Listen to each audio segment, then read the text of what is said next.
That sinking feeling when you take the first sip and it is just not great.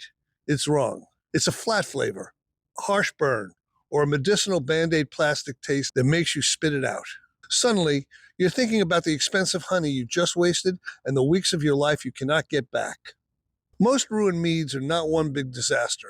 They're a chain of small mistakes that stack up quietly. And once you see the chain, you can break it in the right place so your results become repeatable. The first link in that chain happens before the yeast even wakes up. You can use honey that ferments perfectly and still end up with a mead that tastes empty because the character of the honey is mostly aroma, not sugar. Highly processed grocery honey often loses that aroma during heating and filtration. It still ferments, but the finished mead can taste flat and one-dimensional. Raw or minimally processed honey keeps those aroma compounds that make mead smell floral, herbal, fruity, and spicy. That's what gives you that finished mead that feels alive. But here's the trap that surprises people. Honey names are not guarantees.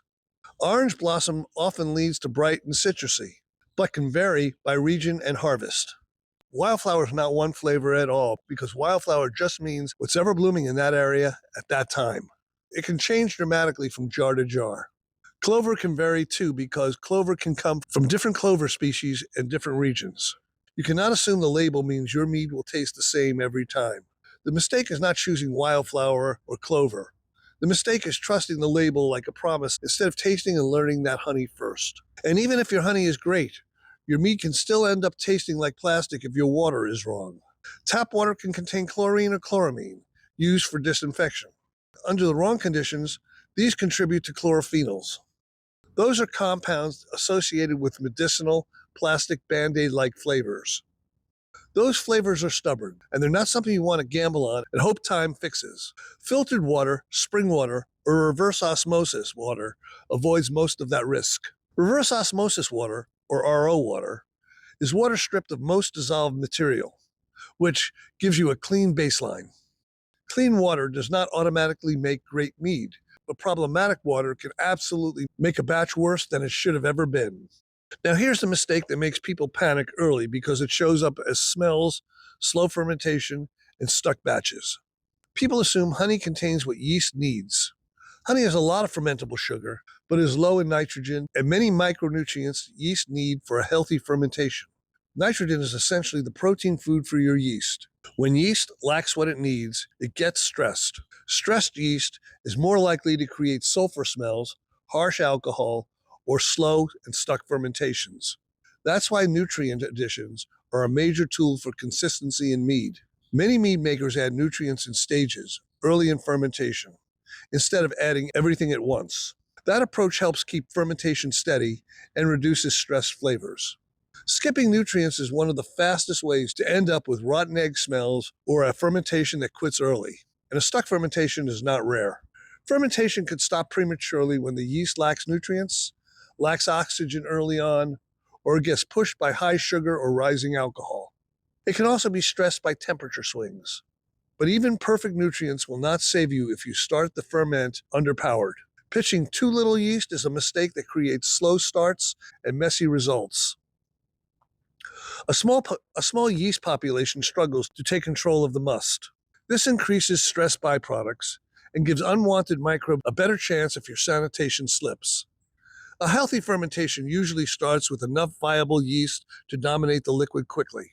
That early momentum sets the tone for everything that follows. Now here's the mistake people do not realize they made until the batch is already acting weird, starting with a gravity that is too high. Gravity is just a measurement of dissolved sugar in the must. Too much honey creates a high sugar environment that can stress yeast. That stress is often called osmotic stress. That means the yeast struggles to function when the sugar concentration is very high. When that happens, fermentation may slow, stall, or never fully start. A realistic starting gravity helps yeast succeed instead of fighting for survival. This is where beginners get trapped because more honey sounds like more mead, but sometimes it turns into more problems. There's also an invisible number that can shut down a batch even when the yeast and nutrients are good. That number is pH. pH measures how acidic the must becomes. Honey does not have a strong buffering capacity, so pH can drop significantly during fermentation. If pH drops too low, yeast activity can slow down. In some cases, that contributes to total stalls. Checking pH early can help you catch issues before fermentation stops. That's not about chasing a perfect number. It's about noticing when the environment is drifting into a range your yeast struggles with and correcting course if needed. Now let's talk about the mistake that turns a promising batch into a harsh, hot burn that takes forever to mellow. Temperature is the culprit. Temperature control is sneaky because fermentation generates heat. That means even if the room feels safe, the fermenting liquid can run warmer. When fermentation runs too hot for the strain, you're using a yeast that is more likely to create fusel alcohols. Fusel alcohols are the harsh, hot, solvent-like burn that can make mead taste rough. If temperatures climb high enough, yeast activity slows and cells can actually die. When fermentation runs too cold for the strain, yeast can slow down or stop. Many mead yeasts do well around the mid-60s to low 70s Fahrenheit. However, the correct range depends on the specific yeast strain you choose. The most important part is avoiding the big swings and keeping fermentation in the recommended range. Swings create stress, and stress shows up in your glass. Here's the weird mistake that sounds fake until you see it happen. Too much carbon dioxide trapped in the liquid can make fermentation sluggish. Some CO2 dissolves into the must instead of leaving through the airlock. That dissolved CO2 can increase acidity and make yeast performance less efficient. Gentle degassing during the first few days can help some cases, especially if fermentation looks sluggish. It's not mandatory for every batch, and it can be a useful tool when the ferment seems slow and you're trying to remove one more obstacle. Now we hit the mistake that quietly steals the aroma and makes a batch taste stale, even if fermentation went fine. Oxygen timing is critical. Oxygen is good at one time and risky at another. Yeast benefits from oxygen at the very beginning because it uses oxygen to build strong cell walls and reproduce. But after fermentation is active, oxygen becomes a high risk. Late oxygen exposure can cause oxidation. Oxidation is the stale, flat, cardboard-like flavor that makes a mead taste tired. Use oxygen early when yeast needs it, and minimize oxygen later, especially during transfers. One sloppy transfer could undo the honey character you fought to keep. Now, please take a moment to like and subscribe, as it helps me keep sharing these lessons with our community. Now, here's where batches get dumped because the problem is not just a little off. It's contaminated. Wild yeast and bacteria exist everywhere. If they enter your must, they compete with your yeast and can produce vinegar-like notes, smoky notes, or medicinal flavors. Microbes can enter through poor sanitation, loose seals, or damaged equipment. Scratched plastic equipment can be risky because scratches can either shelter microbes even after cleaning. Sanitize everything that touches your must. If it touches the must, it gets sanitized. That includes fermenters, airlocks, tubing, and funnels. Contamination does not need a big opening. It just needs a chance. After active fermentation slows, there's another quiet mistake that starts oxidizing your mead while you think it's just aging. Excessive headspace is the problem. Too much air above the mead increases oxygen exposure and oxidation risk. Keeping containers topped off after active fermentation helps protect flavor while the mead clears and matures. It's one of those small details that separates fine mead from a mead that stays fresh. Now let's talk about fruit, because fruit can sabotage the finish in two different ways. The first way is haze. Adding fruit without addressing pectin can leave persistent cloudiness. Pectin is a natural compound in the fruit that causes haze.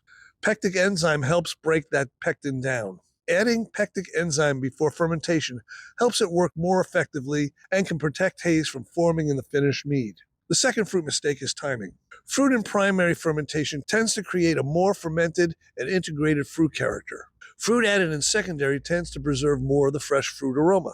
Adding fruit at the wrong stage for your goal can give results you did not expect. That is not bad luck. That is the process doing exactly what it does. Even when everything is clean and fermentation is complete, a batch can still disappoint because it tastes wrong. That's the balance mistake. A mead can ferment successfully and still taste off. If it is too sweet, it can feel heavy and syrupy. If it's too acidic, it can taste sharp. If it lacks tannin or structure from things like tea, fruit skins, or oak, it can feel thin and flat. Sweetness, acidity, and tannin must work together. Ignoring that balance is one of the biggest reasons a mead tastes unfinished. Fermentation makes alcohol, but balance makes it enjoyable. Now we look at the dangerous mistakes, because this is where almost done turns into pressure and explosions. Back sweetening without stabilizing can restart fermentation.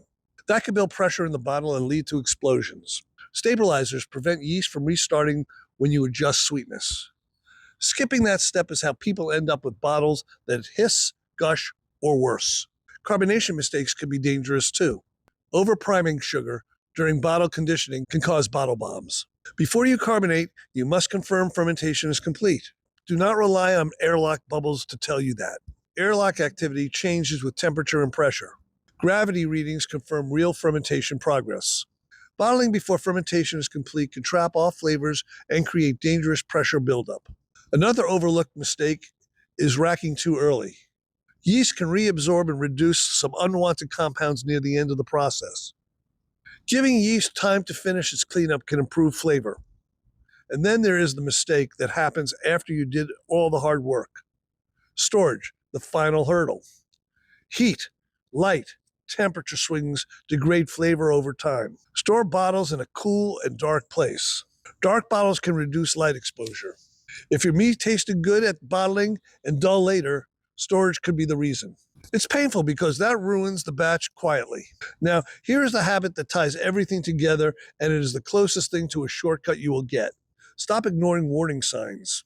Off flavors are clues. A hot solvent taste often points to fermentation running too warm for the yeast. A green apple aroma often points to stress yeast and can be influenced by oxygen exposure.